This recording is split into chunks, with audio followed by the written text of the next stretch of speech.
With the growing area now prepared, I need to prepare the seedlings for transplanting.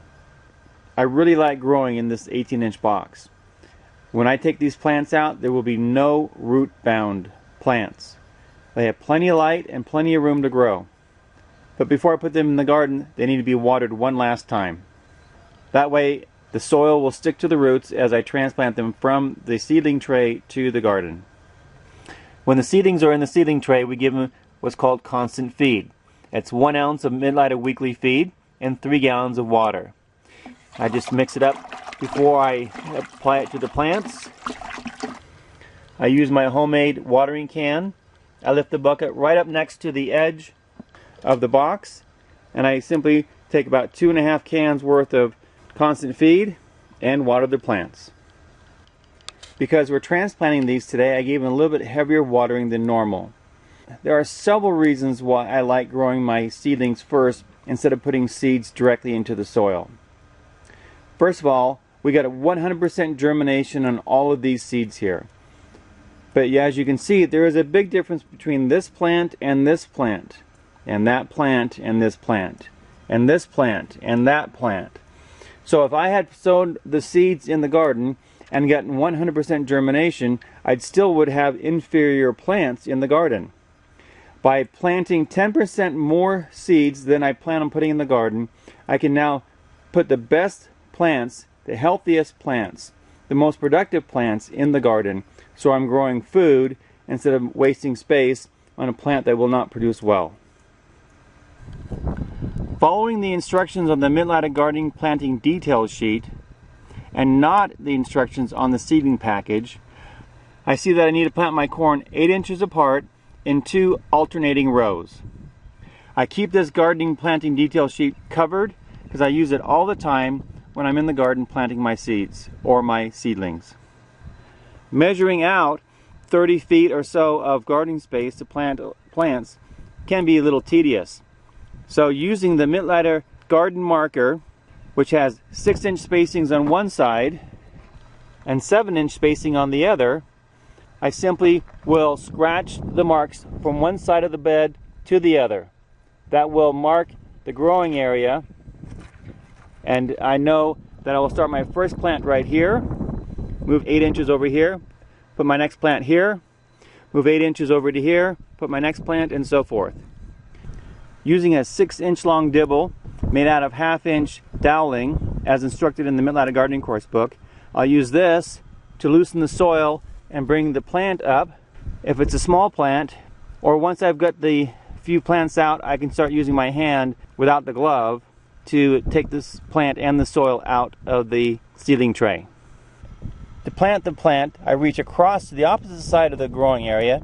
With my hand, I dig down, pull the soil forward, and then with my other hand, I simply drop the seedling with its roots down into the ground and gently push the soil back. And I do that all the way across the garden. This is my hand trowel. Because the soil is nice and loose, it's easy to do. I've dug my hole. You can see how much soil I'm trying to bring with the plants. You can see the roots are not root bound, and I'm trying to plant all my plants down to the lowest leaves.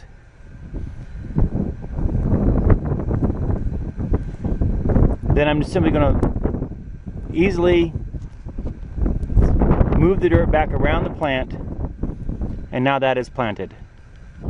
Now that I have my 12 seedlings planted at the base of the ridges, I'm going to cross to the other side of the growing area and reach across and start planting the plants on this side in between the spaces here where I have these other plants planted. We're going to grow 200 stalks of corn, but we're going to grow 50 at a time, and we're going to grow 4 rows of them for pollination and wind protection next to each other. So I'm not using but only 9 feet of this soil bed here. So taking some soil from the aisleway, I built a little berm. So I'm only going to be watering this 9-foot section of the corn. Whenever you transplant a seedling into the garden, you need to give it some nitrogen to help it overcome the shock. I keep some of the nutrients immediately available. One of them is nitrogen. And I also like to buy my nutrients in 50-pound bags. The reason is because I don't know if it's going to be available next year, and I'm certain it's not going to be any cheaper next year than it is this year. I'd rather buy it at this year's prices and have it for next year when I need it.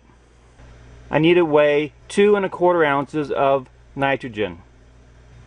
The reason why we need 2 1/4 ounces of nitrogen is because according to the Mittleider Gardening Course book, we put down 1/4 of an ounce of nitrogen per linear foot when we transplant. Now that I have this weighed out, I'm not wasting any, I'm not wasting money, I'm not giving them too little, and I'm not giving them too much. So now I'm ready to put this in the garden. Now that I've applied the nitrogen evenly down the center of the growing area, I need to water it in. Because I am gardening on the cheap, I'm simply using a garden hose with an old towel wrapped around it and secured to the hose. I have the water turned on full volume, but you can see that it is not rushing out and washing out the nutrients. The garden hose breaks up the pressure so I get full volume so I can water quickly without pushing all the nutrients down to one end and underfeeding the plants. I will water until we have standing water in here, which means the soil has absorbed all the water it can, and it's called field capacity. At that point, I'll turn off the water, the nutrients will have been dissolved, the plants will have gotten watered and fed, and I'm done watering and feeding these newly transplanted seedlings. You can see that the water has evenly been distributed throughout the growing area. The ridges have helped hold the water in place. They're doing exactly what they're supposed to do.